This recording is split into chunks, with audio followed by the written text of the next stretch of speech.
Antecedent का spelling जो पहले हम लोग यूज कर रहे थे वही सही था।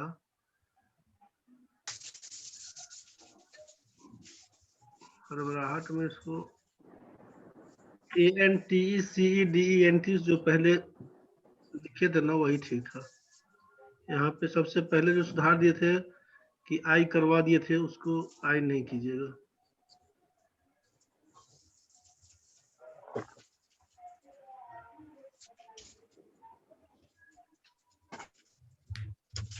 यहाँ पर जो एंटीसीडेंट था ना ANTE करवाए थे पहले,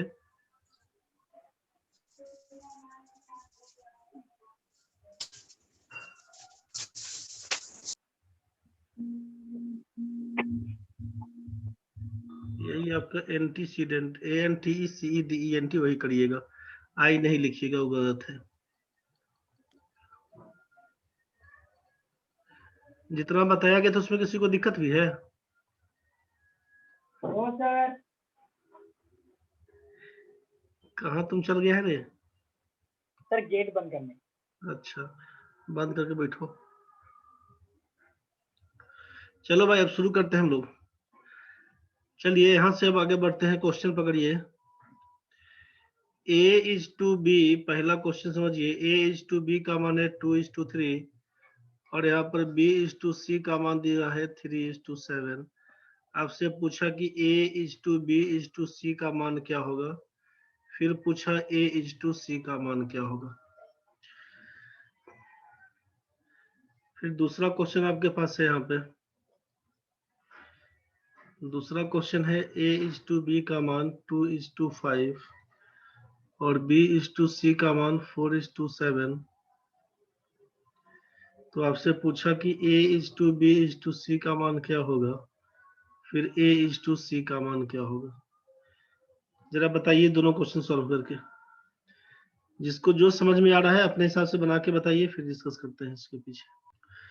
पहला क्वेश्चन आपके सामने यहाँ पर दिया हुआ था कि A:B:C का वैल्यू क्या होगा, A:C का वैल्यू क्या होगा। पहला काम क्या करिएगा यहाँ पे कि AB यहाँ पर BC दिया हुआ है, तो रेशियो हमारा कंटिन्यू है कि नहीं इस चीज को चेक करिएगा। रेशियो आपका कंटिन्यू है कि नहीं इस चीज को चेक करिएगा। कंटिन्यू से क्या मतलब रहेगा, रेशियो कंटिन्यू है कि नहीं, इससे क्या मतलब है, मतलब इस बात का है कि A:B से स्टार्ट किए, यहाँ पर B:C, मतलब जो तीन टर्म है A:B B:C में पूछा जाएगा तीन टर्म कौन कौन सा, बोलिएगा A है, B है और C है। तीन टर्म है AB फिर BC, तो तीन टर्म ABC का यूज हुआ। अब आपसे कहा जाएगा कॉमन टर्म कौन सा दिख रहा है, मतलब जो टर्म रिपीट किया, तो आप बोलिएगा इस तीन बार में ABC में दिख रहा है हमको कि B आपका एक बार यहाँ पर है, दूसरी बार B यहाँ पर है। जो टर्म कॉमन होगा वह हमेशा बीच में रहेगा, ध्यान रखिएगा। जो टर्म कॉमन होगा उसको हमेशा बीच में लिखेंगे। तो यहाँ पर ये रेशियो कंटिन्यू में क्या मतलब है कि जो टर्म कॉमन है वो बीच में रहेगा, मतलब A:B और B:C इसी टर्म में लिखा रहेगा। अगर यहाँ पे इसी क्वेश्चन को हम बोल देते आपसे कि भाई A:B का रेशियो है 2:3 और C:B का मान है 7:3, लिख तो सकते ही है ना भाई कि जब A:B का मान अगर बोलेंगे 2:3, पूछेंगे B:A क्या होगा, तो इसी का उल्टा करके लिखिएगा 3:2। दो टर्म में तो बड़ा आसान है लिखना। तो यहाँ पर A:B का मान 2:3, C:B का मान 7:3, ऐसा अगर लिखा हुआ है, सोचिए ऐसे केस में क्या करिएगा, तो आपको देखना पड़ेगा कि A का मान, यहाँ पर A का वैल्यू 2 रेशियो, B का वैल्यू 3 रेशियो, C का वैल्यू है 7 रेशियो, B का वैल्यू 3 रेशियो। हमको चेक करना है कि टर्म कितना है। आप बोलेंगे टर्म 3 है, कौन कौन सा टर्म है, आप बोलिएगा A है, B है और C है। आपसे पूछा जाएगा कॉमन टर्म क्या दिख रहा है, दोनों में शामिल क्या है, मन में आएगा सर B यहाँ भी दिख रहा है, B हमको यहाँ भी दिख रहा है, मन में आ रहा है ना भाई। जो टर्म कॉमन है उसको हमेशा बीच में लिखेंगे। बीच में कैसे लिखेंगे, तो बोलिएगा कि बीच में लिखने का मतलब है कि यहाँ पर A:B लिखा हुआ है 2:3, तो हम लोग B से ही स्टार्ट करेंगे। C:B लिखा हुआ था, इसको पलट के B:C लिखेंगे 3:7। बोलेगा जिस क्वेश्चन में लिखा रहेगा उसमें क्या करेंगे, उसमें कुछ नहीं करिएगा, उसमें कहिएगा कि नहीं ठीक है। इसी को बोलते हैं कंटिन्यू रेशियो, कि रेशियो कंटिन्यू है, मतलब जो टर्म कॉमन है वह हमेशा बीच में है पड़ा हुआ, बस उसी को बोलते हैं कंटिन्यू रेशियो। इस यहाँ तक में किसी को दिक्कत अगर है तो बताइए पहले, फिर आगे बढ़ेंगे। यहाँ तक सबको समझ में आ गया कंटिन्यू रेशियो क्या था। रेशियो कंटिन्यू करने के बाद अब सोचिए a is to B is to C, ratio continue है। a आपसे पूछा, a है सबसे पहला टर्म, और c पूछा, c है सबसे लास्ट टर्म। तो जब सबसे पहला और सबसे लास्ट टर्म पूछा जाएगा, या तो सबसे पहला या सबसे लास्ट टर्म पूछा जाए, तब चाहे आपसे बोल दिया जाए कि find the compound ratio of 2:3 and 3:7, ऐसा करके कंपाउंड रेशियो बताइए, a is to B is to C. तो कंपाउंड रेशियो में क्या बोला गया था सोचिए, कल तो कंपाउंड रेशियो के पीछे काम हुआ था ना। कंपाउंड रेशियो के बारे में क्या बोला गया था आपसे, कंपाउंड रेशियो मिश्र अनुपात, compound ratio of a is to B, c is to D, e is to f dot dot के बारे में क्या बोला गया, कि जितना एंटीसीडेंट है a c e इसको गुना करेंगे, फिर जितना कंसीक्वेंट है उसको गुना करेंगे, b d f वाला केस। इसी को बोला गया था आपसे कंपाउंड रेशियो, कि प्रोडक्ट ऑफ एंटीसीडेंट और नीचे लिखा गया था प्रोडक्ट ऑफ कंसीक्वेंट, इसी को बोला गया था कंटिन्यू रेशियो। यहाँ पर बताया भी गया था, एग्जांपल देखें कि कंपाउंड रेशियो, कंटिन्यू नहीं कंपाउंड रेशियो। तो यहाँ पर क्या बोले, कंपाउंड रेशियो ऑफ 2:3 5:7 क्या होगा, तो 2 और 5 को गुना करके यहाँ पर लिखा गया, 3 और 7 को गुना करके यहाँ पर लिखा गया, यही आपका कंपाउंड रेशियो बन के आया था। समझ गया। तो इसमें जब आपसे या तो a इज टू सी कहा जाएगा तब, चाहे कंपाउंड रेशियो पूछा जाएगा तब। कंपाउंड रेशियो का मतलब क्या लिखाएगा, कंपाउंड रेशियो का मतलब लिखाएगा आपसे compound ratio of a is to B is to C. आप जाने की कंपाउंड रेशियो पूछेंगे तो आप बोलिएगा कि प्रोडक्ट ऑफ किसका, एंटीसीडेंट, मतलब पहला पहला टर्म का गुणनफल, मतलब 2 में 3 से गुना कर देंगे फिर रेशियो लगाएंगे। प्रोडक्ट ऑफ कंसीक्वेंट का मतलब है बी और 7 का गुना, मतलब किसका, बी और सी का गुना, मतलब है 3 और 7 का गुना। 3 और 7 का दोनों टर्म में देख रहे हैं हम लोग कि 3 कॉमन है, 3 3 काट दीजिएगा, 2 और 7 बचेगा। तो सीधा काम क्या लिखना है, सोचिए कि जब a इज टू सी, आपके मन में आएगा सर ये कंपाउंड रेशियो बीच में कहाँ घुसा दिए, छोड़ दीजिए, आप नहीं सोचिए कंपाउंड रेशियो। आपसे पूछा गया a इज टू सी का मान, मतलब a बाई सी का मान आपसे पूछा है, ये तो क्लियर है। a इज टू सी पूछा मतलब a बाई सी पूछा आपसे, और दिया क्या सब हुआ है, तो दिया हुआ है a बाई बी का मान 2/3, फिर दिया हुआ है b बाई सी का मान 3/7।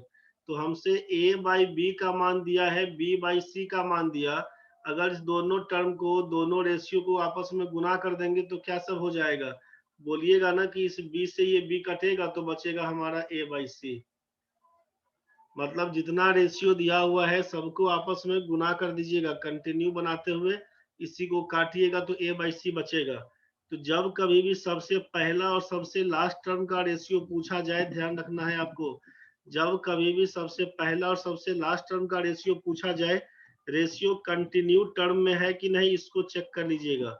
रेशियो जब कंटिन्यू टर्म में है कि नहीं इसको चेक कर लीजिएगा। उसके बाद a इज टू सी पूछा जाएगा तो लिखिएगा अपना प्रोडक्ट ऑफ एंटीसीडेंट इज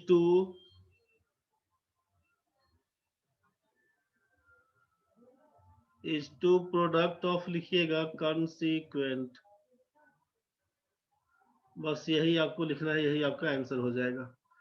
ठीक है, तो क्या काम करेंगे यहाँ पर, प्रोडक्ट ऑफ एंटीसीडेंट का मतलब a इज टू सी जब पूछा तो 2 और 3 को आपस में गुना कर दीजिएगा। क्या लिखिएगा, product of antecedent 2 into 3 is to product of consequent, मतलब 3 और 7 को आपस में गुना करिएगा, 3 और 7 को आपस में गुना करिएगा। अब क्या होगा सोचिए, तो दोनों तरफ 3 और 3 कॉमन है, कैंसिल हो जाएगा, बचेगा 2:7। यही 2:7 आपका आंसर है। सेकेंड क्वेश्चन में पूछेंगे a इज टू सी का मान, इसका मतलब क्या है? Product of antecedent product of consequent. 2 में 4 से गुना करेंगे, 2 में 4 से गुना करेंगे तो क्या हो जाएगा?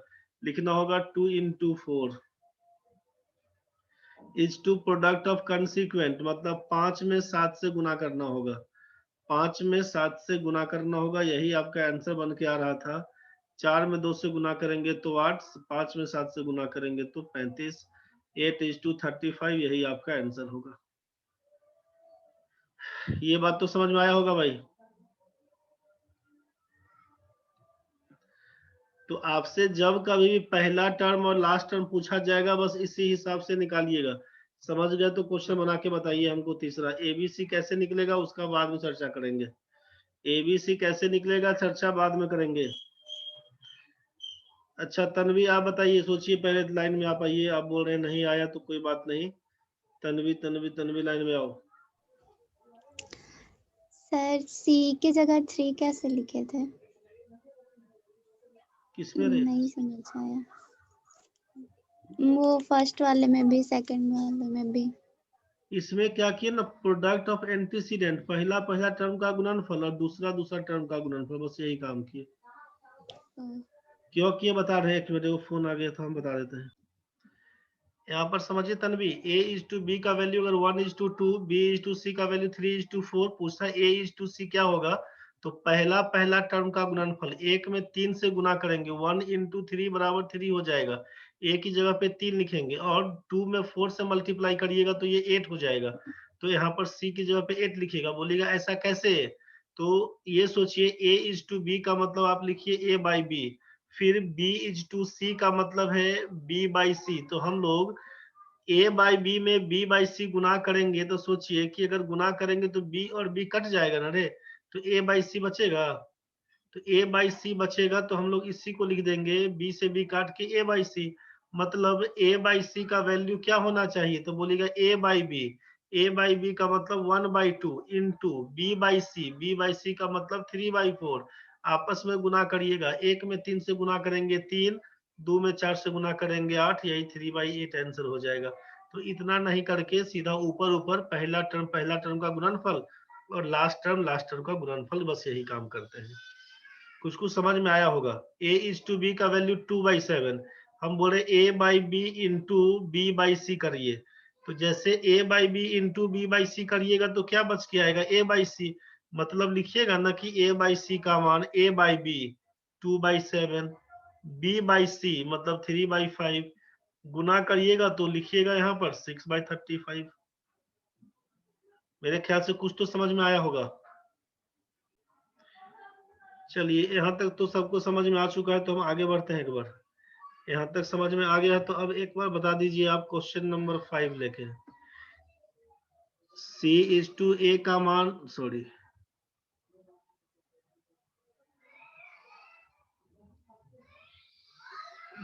B is to A 3 is to 4, 4 4.5 minute के बाद कट जाएगा, जुड़ जाइएगा।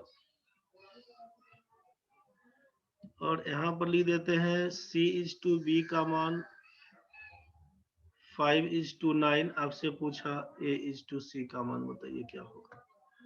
ट्राई करिए तो एक बार। आपसे कहा गया था कि रेशियो पहले कंटिन्यू कर लेंगे। हाँ, यहाँ पर b is to A दिया, C is to B दिया हुआ है।